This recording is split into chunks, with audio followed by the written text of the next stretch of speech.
Hello students, welcome to accounting class.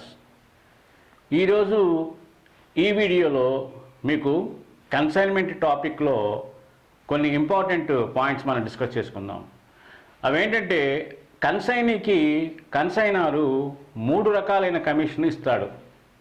దాంట్లో మొట్టమొదటిది ordinary commission, రెండోది ఓవర్ రైడింగ్ కమిషన్, మూడోది డెల్ క్రెడరీ కమిషన్ అని 3 రకాల కమిషన్లు ఇస్తాడు.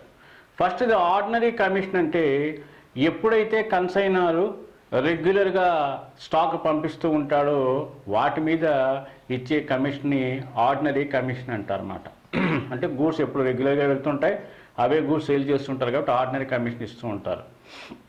రెండోది ఏంటంటే కన్సైనర్ ఒక్కొక్కసారి కొత్త ప్రొడక్ట్స్ని కూడా ప్రమోట్ చేస్తూ ఉంటాడు. కొత్త ప్రొడక్ట్స్ని కూడా ఈ కన్సైనీకి పంపిస్తాడనమాట. ఈ కొత్త ప్రోడక్ట్ని కన్సైనీకి పంపించేటప్పుడు మామూలు కమిషన్తో పాటు కొద్దిగా ఎక్స్ట్రా కమిషన్ కూడా ఇస్తాడు.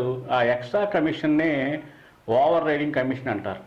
ఈ ఎక్స్ట్రా కమిషన్ వల్ల ఏంటంటే ఇక్కడ కన్సైనీకి బెనిఫిట్ అంటే, ఇప్పుడు కన్సైనర్ పంపించింది కొత్త ప్రోడక్ట్ సేల్స్ అవ్వాలంటే చాలా కష్టం కాబట్టి కొద్దిగా ఈ ఎక్స్ట్రా కమిషన్ కనుక కన్సైనీకి ఇచ్చినట్లయితే అతనికి కొద్దిగా ఇన్స్పిరేషన్గా ఉంటుంది. కాబట్టి ఏంటంటే ఒక మంచి ఇన్స్పిరేషన్తో వాటిని ఎక్కువ సేల్ చేయడానికి ట్రై చేస్తాడనమాట. కాబట్టి కొత్త ప్రొడక్ట్స్ని సేల్ చేయడానికి కన్సైనీకి ఇచ్చే కమిషన్ని ఓవర్ రైడింగ్ కమిషన్ అని మనం అంటాం. ఓకే, ఇంకా నెక్స్ట్ ఏంటంటే మూడోది డెల్ క్రెడరీ కమిషన్ అని అంటారు. ఈ డెల్ క్రెడరీ కమిషన్ ఎప్పుడు ఇస్తాడో చెప్తాం. జనరల్గా కన్సైనీ ఎంత మంచి స్టాక్ పంపించినా, ఎంత క్వాలిటీ స్టాక్ పంపించినా కన్సైనీ మొత్తం సరుకుని అమ్మలేడు. మొత్తం సరుకు ఎప్పుడైతే అమ్ముడు కాదు, ఆ సరుకులో కొంత భాగం మిగిలిపోతుంది. ఆ మిగిలిన సరుకుని మనం అన్సోల్డ్ స్టాక్ అంటాం. ఏదైతే అమ్ముడు కాకుండా ఉండిపోయిందో ఆ సరుకుని మనం అన్సోల్డ్ స్టాక్ అని అంటాం అన్నమాట. అయితే ఈ అన్సోల్డ్ స్టాక్ను కూడా అమ్మించకపోతే కన్సైనర్కి మనీ రొటేషన్లో చాలా ప్రాబ్లం ఏర్పడుతుంది. కాబట్టి కంపల్సరిగా ప్రతి కన్సైనర్ని ఎలాగైనా స్టాక్ అమ్మండి అని ప్రోత్సహిస్తుంటాడు. అయితే ప్రత్యేకంగా ఎప్పుడైతే స్టాక్ ఎక్కువగా మిగిలిపోతుందో ఆ పర్టికులర్ టైంలో కన్సైనీకి మామూలు కమిషన్తో పాటుగా కొద్దిగా అడిషనల్ ఇంకో కమిషన్ ఇస్తాడు. దాన్ని డెల్ క్రెడరీ కమిషన్ అని ఇస్తారు. అయితే what is the intention, what is the purpose, అసలు కన్సైనర్ ఈ డెల్ క్రెడరీ కమిషన్ ఎందుకు ఇవ్వాలి అంటే, జనరల్గా ఎప్పుడైతే ఈ డెల్ క్రెడరీ కమిషన్ ఇస్తాడో ఈ కన్సైనీ ఏం చేస్తాడంటే కొద్దిగా రిస్క్ తీసుకుంటాడు. అంటే రిస్క్ తీసుకుంటాడంటే ఏంటంటే, జనరల్గా స్టాక్ అన్నీ కూడా క్యాష్కే అమ్ముతుంటారు. కానీ కన్సైనీ ఎప్పుడైతే ఈ డెల్ క్రెడరీ కమిషన్ని తీసుకుంటాడో ఆ సమయంలో టోటల్ సేల్స్ ఎలాగైనా మనం చేయాలి అని చెప్పే ఉద్దేశంతో కొంత వాడు అరువుకి కూడా అమ్మడం జరుగుతుంది. దాన్ని క్రెడిట్కి అమ్మడం జరుగుతుంది అన్నమాట. అయితే ఈ క్రెడిట్కి అమ్మేటప్పుడు కంపల్సరీగా ఒక రిస్క్ ఉంటుంది. ఏంటంటే కొంతమంది డబ్బులు ఇవ్వకపోవచ్చు, డబ్బులు ఎక్కొట్టచ్చు. వాటిని మనం రాని బాకీలు అంటాము. వాటిని ఇంగ్లీష్లో మనం బ్యాడ్ డెబిట్స్ అంటుంటాం అన్నమాట. ఈ బ్యాడ్ డెబిట్స్ అంటే రిస్క్ తీసుకుని సరుకు అమ్మాడు, అరువుకి అమ్మాడు, డబ్బులు రాలేదు, నష్టపోయాడు. ఆ నష్టాన్ని ఈ డెల్ క్రెడరీ కమిషన్ నుంచి పూడ్చుకుంటాడు అన్నమాట. కాబట్టి మామూలు కమిషన్ ఎలాగో వస్తుంది, ఈ ఎక్స్ట్రా డెల్ క్రెడరీ కమిషన్ నుంచి లాస్ని కవర్ చేసుకుని ఎక్కువ సేల్ చేయడానికి ట్రై చేస్తాడు. కాబట్టి కన్సైనీకి అన్సోల్డ్ స్టాక్ ఉన్నప్పుడు ఈ డెల్ క్రెడరీ కమిషన్ అనేది ఇస్తాడు. అయితే ఇక్కడ మనం చెప్పుకున్న ఆర్డినరీ కమిషన్ కానివ్వండి, లేదా ఓవర్ రైడింగ్ కమిషన్ కానివ్వండి, లేదా డెల్ క్రెడరీ కమిషన్ కానివ్వండి, ఈ 3 కమిషన్స్ కూడా మనం సేల్స్ మీదే క్యాలిక్యులేట్ చేస్తాం అన్నమాట. అన్నీ కలిపేసి సేల్స్ మీద మనం క్యాలిక్యులేట్ చేస్తాం. ఓకేనా, నెక్స్ట్ అయితే ఈ 3 కమిషన్లకు కూడా జర్నల్ ఎంట్రీ ఒకటే ఉంటుంది. కన్సైన్మెంట్ అకౌంట్ రిటార్ టు కన్సైనీస్ పర్సనల్ అకౌంట్ అదే ఎంట్రీ ఉంటుంది. ఓన్లీ మనకి ఆ పర్సంటేజ్ ఇచ్చినప్పుడు అవి క్యాలిక్యులేషన్స్ అనేవి మనకి మారుతూ ఉంటాయి. ఓకేనా. తర్వాత రెండో పాయింట్ ఏంటంటే, ఇక్కడ ముఖ్యంగా చెప్పేది అన్సోల్డ్ స్టాక్ గురించి మనం ఇక్కడ డిస్కస్ చేసుకుందాం. అన్సోల్డ్ స్టాక్ అంటే జస్ట్ మీకు చెప్పాను, అంటే అమ్ముడు కాకుండా మిగిలిపోయిన సరుకుని అన్సోల్డ్ స్టాక్ అంటారన్నమాట. ఈ అన్సోల్డ్ స్టాక్ని ఏ రకంగా క్యాలిక్యులేట్ చేస్తారు, ఇది చాలా important major point in consignment. కాబట్టి కన్సైన్మెంట్ స్టాక్ని ఎలా క్యాలిక్యులేట్ చేస్తారో మనం చూద్దాం. ఈ కన్సైన్మెంట్ సరుకు ఎంత మిగిలిపోయిందని ఎలా తెలుస్తుంది? సో ఫస్ట్ ఏం చేయాలంటే కన్సైనర్ ఎంత క్వాంటిటీ సరుకుని పంపించాడు అంటే 100 బాక్సుల, 2 బాక్సుల, 4 బాక్సుల, లేకపోతే 20 మొబైల్ ఫోన్సా, 30 రేడియోలు అనేది క్వాంటిటీ చూసుకుంటాం. ఫర్ ఎగ్జాంపుల్ 100 రేడియోలు పంపించాడు అనుకుందాం, దాంట్లో అతను 70 రేడియోలు మాత్రమే సేల్ చేశాడు. అంటే 100లోంచి ఈ 70 మైనస్ చేస్తే మిగిలిన 30 ఉంటాయి కదా, ఆ 30 అన్సోల్డ్ స్టాక్. అలాగే ఒక్కొక్కసారి ఏం చేస్తాడంటే మనకి క్వాంటిటీ కాకుండా వాల్యూతో పంపిస్తుంటాడు. అంటే ₹1,00,000 సరుకు కన్సైనీకి పంపిస్తాడు. ఈ ₹1,00,000 సరుకు కన్సైనీ రిసీవ్ చేసుకున్న తర్వాత దాంట్లో 1/4 వంతో, 1/3 వంతో, 2/3 వంతో, లేకపోతే పర్సంటేజ్లో 50%, 75%, 25% ఇలాగ అమ్మాడు అని లెక్కలో ఇవ్వడం జరుగుతుంది అన్నమాట. అంటే 100%లోంచి పర్సంటేజ్ కనుక ఇచ్చినట్లయితే మీ అమ్మిన పర్సంటేజ్ తీసేస్తే మిగిలిందే మనకి అన్సోల్డ్ స్టాక్ అవుతుంది. ఓకే, లేదా మనకి 1/4, 3/4 అని ఇచ్చినప్పుడు దాంట్లో ఏంటంటే ఆ టోటల్ 1లోంచి 3/4 పోతే మిగిలిన 1/4 స్టాక్ అని మనం అక్కడ కన్ఫర్మేషన్కి వస్తాం అన్నమాట. సో ఆ రకంగా ఏంటంటే అన్సోల్డ్ స్టాక్ని ఫస్ట్గా మనం గుర్తిస్తాం.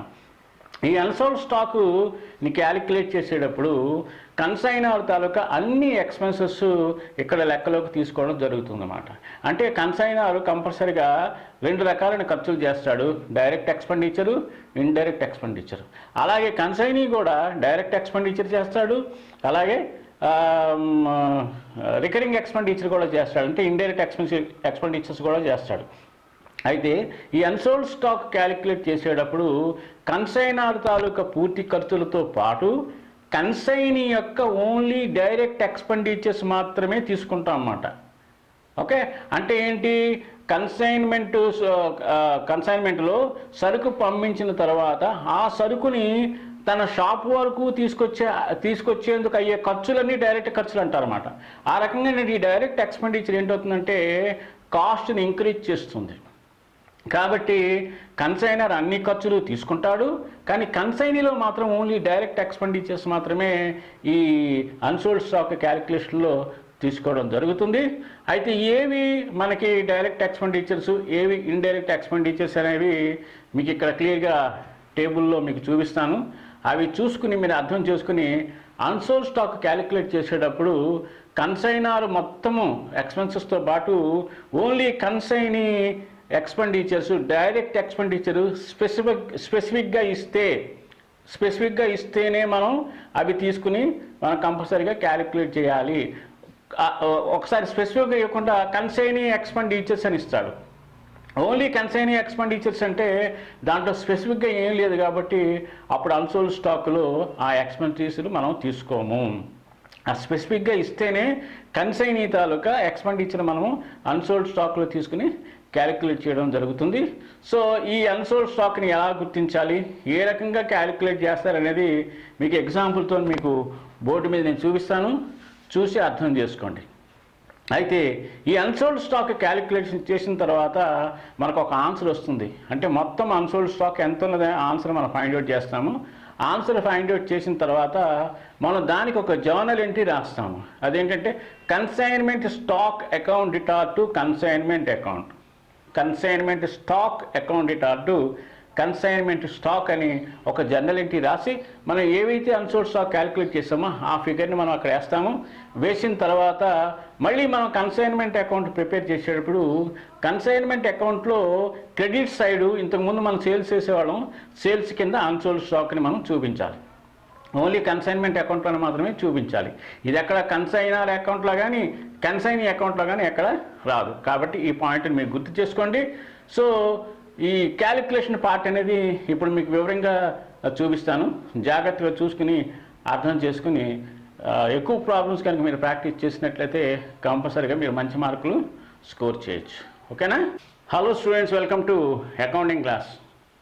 Today I am going to discuss some important points in our topic consignment. Okay, generally the consignor offers three types of commission to consignee. One is ordinary commission, and second one is overriding commission, and third one is delivery commission. Okay, so first commission, ordinary commission, means when consignor is sending goods to consignee, those are regular goods and familiar goods. At the time, consignor will offer only ordinary commission, maybe 5% or 10%. Sometimes the consignor may promote new goods. When new goods will be promoted, so there is a little bit problem for sales. So consignor offers some extra commission to the consignee. Along with ordinary commission, he will offer some extra commission to consignee. This commission is known as overriding commission. This overriding commission encourages the consignee to sell more goods. That is the intention of overriding commission. Okay. The third one is del credere commission. Del credere commission means here generally goods may be good quality goods or very quality goods or very cheaper goods. Sometimes the consignee may not sell all the goods. Okay. So sometimes what will happen? There is some unsold goods, that is known as unsold stock. When there is unsold stock, so automatically it is effect to consignor. That means the consignor money rotation will be stuck. So he can't do the business. It is very difficult. So that the consignor offers some extra commission to sell more goods. To sell more goods. Okay, specifically sell more goods. Then immediately consignee will take initiative and he will try to sell more goods and he will sell to complete all goods. In this aspect, consignee may take a risk. Here risk means to get del credere commission, consignee may sell the goods on credit basis. When consignee is selling goods on credit basis, there is one risk that is known as bad debits. That means sometimes he may not collect the amounts from the customers, so that is the loss, that is known as bad debits. The bad debits will be recovered from the del credere commission. Understood? For ordinary commission or overriding commission or del credere commission, there is only one entry, that is consignment account to consignee's personal account. So that is the old entry. And whatever the commission, these three commissions will be calculated on sales. Okay, this is one point. The second point is unsold stock. Unsold stock means just now I have explained that sometimes the consignee may not sell the goods. The goods which are not sold, those goods are known as unsold stock. So unsold stock will be calculated in this way. That means consignor is the major and he will responsible for the total goods, so that consignor total expenditures means direct and indirect expenses together both we will consider here. Then especially in consignee they will take only direct expenditures, no indirect expenditures. Consignee direct expenditures will be taken to calculate unsold stock. Okay, so how to calculate this unsold stock, I will show you on the board so you can understand. Okay, so I will give the expenditures very clearly, what are the direct expenditures and what are the indirect expenditures. Okay, so unsold stock will be calculated along with the consignor's total expenditures and consignee's only direct expenditures. Specifically only direct expenditures will be taken to calculate the unsold stock. Okay, here after calculation we will find what is the total unsold stock, and after that we will write one journal entry. The journal entry is consignment stock account to consignment account. consignment stock account data to consignment account, being unsold stock, okay, calculated. Okay, that is the narration. So this entry will be, okay, posted in consignment account only consignment account. In the consignment account credit side, we are going to show by unsold stock. Along with the sales, we are going to show by unsold stock. Okay, so let me explain how to calculate unsold stock on the blackboard. Okay, valuation of unsold stock. All expenses incurred to bring the goods to the godown of the consignee are treated as non-recurring or direct expenditures. Okay, already I explained here. These expenses will increase the value of the goods. Therefore, while valuing the stock, they should be added to the cost of the goods. So here on the screen you can see the table non-recurring expenses incurred by consignor, and in the blue color I am showing non-recurring expenses incurred by consignee. So in the red color consignor expenses, blue color consignee expenditures. So here first I am reading the consignor expenditures. Those are direct expenditures. Okay, freight, carriage on cartage, insurance, packing, dock duties, loading charges, customs duties. These are the direct expenses by consignor. Then the blue color consignee expenditures, those are direct expenditures. The first one unloading charges, second one freight, third one dock dues, fourth one customs duties, fifth one octroi, and sixth one carriage to his place. So these are specifically direct expenditures. In the question, the expenditures, if they give specifically, we have to calculate unsold stock. Okay, we should consider those expenditures are direct expenditures, and we should consider to closing stock. We should consider to calculate the closing stock. All the expenses incurred by the consignee after the goods reach the godown are treated as recurring expenses or indirect expenses. Recurring expenditures means again and again they have to spend money, so that those are known as recurring expenditures and also indirect expenses. Okay, these expenses do not increase the value of the goods. Okay, therefore in the valuation of the unsold stock they should not be considered. Underline this point. So here on the screen you can see again recurring expenses incurred by consignor, recurring expenses incurred by consignee. In red color consignor expenditures, in the blue color consignee's expenditures. So consignor expenditures, bank charges for discounting the bills or checks received, expenses incurred on damaged goods. That two expenses are by consignor.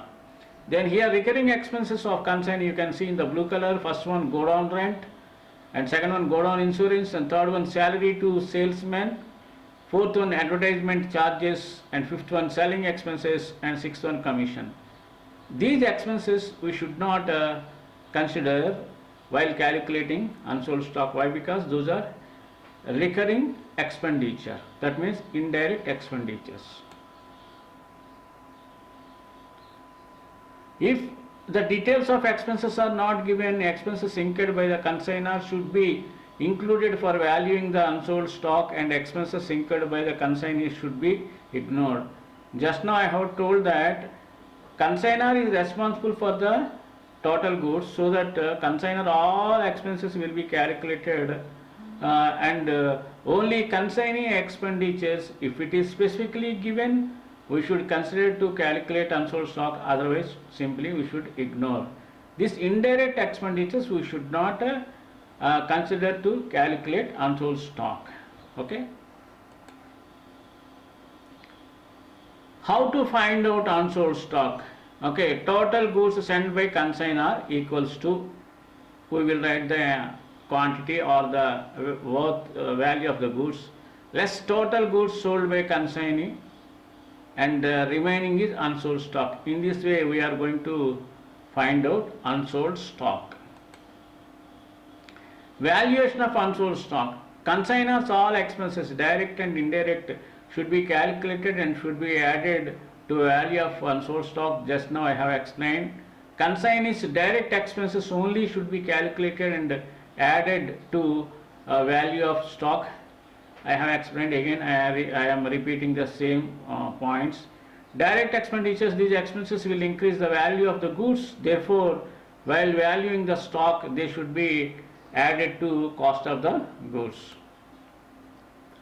So unsold stock value we are going to calculate by using these formulas. Okay, unsold stock value equals to add consignor all expenses. Consignor expenses equal to unsold stock by total stock into consignor's all expenditures. So whatever the amount we are going to add to the unsold stock value. Next, consignee's expenditures. Consignee expenditures, specifically we have to take only direct expenditures. So formula is consignee's expenses equals to unsold stock by total stock into consignee's direct expenses. Okay, then after that we are going to add unsold to unsold stock value. So total unsold stock value. Okay, so for this we are going to write one journal entry. I will show you that entry. So I am going to explain one example here. Rajni sent 400 TVs to Kamal on consignment, each at 2000. The following expenses were incurred in connection with the consignment. Rajni paid 4000 for freight, 1000 towards forwarding charges. Kamal paid 2000 godown rent.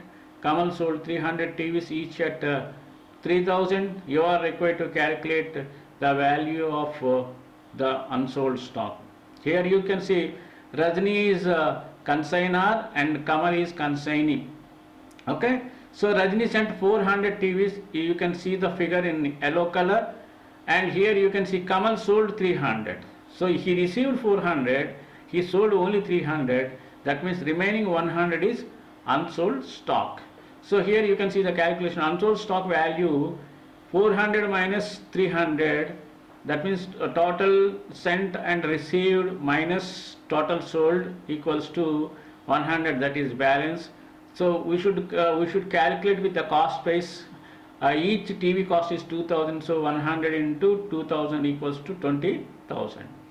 Add consignor's expenditures. So consignor expenditures here we should calculate. Okay, so 100 divided by 400. 100 means unsold stock divided by 400 means total stock into consignor's expenditures. Here you can see consignor's expenditure 4000 plus 1000, total 5000. I told that all expenses of consignor should be considered to calculate unsold stock. So 5000. So after simplifying, I got here 1250. Then we should add here consignee expenditures, but here if you see in the question there is no specific direct expenditures, but Kamal paid 2000 godown rent. Godown rent means indirect expenditure, recurring expenditure. We should not take to calculate unsold stock. So that I added only unsold stock of consignor here. So total value of unsold stock is 21,250. Total unsold stock value is 21,250. Okay. Then here you can see second example. Gajini sent 500 tape records to Pawan on consignment, each at 1000. The following expenses were incurred in connection with the consignment. Gajini paid 3000 for freight and 1500 towards forwarding charges. Pawan paid 4000 for customs duties and 1000 for advertisement charges. Kamal sold 400 TVs each at 2000. You are required to calculate the value of the unsold stock. Okay. So here you can see the figures in yellow color. Gajini means consignor consignor sent 500, then here Pawan means consignee received total 500 but he sold only 400, remaining 100 is unsold stock. 100 into cost price 1000, so it comes to 10,000. Then add consignor expenditures.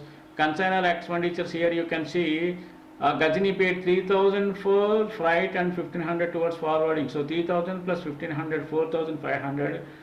We should take all expenses of consignor here. So 100 means unsold stock divided by 500 means total stock into consignor expenditure. So I got 900.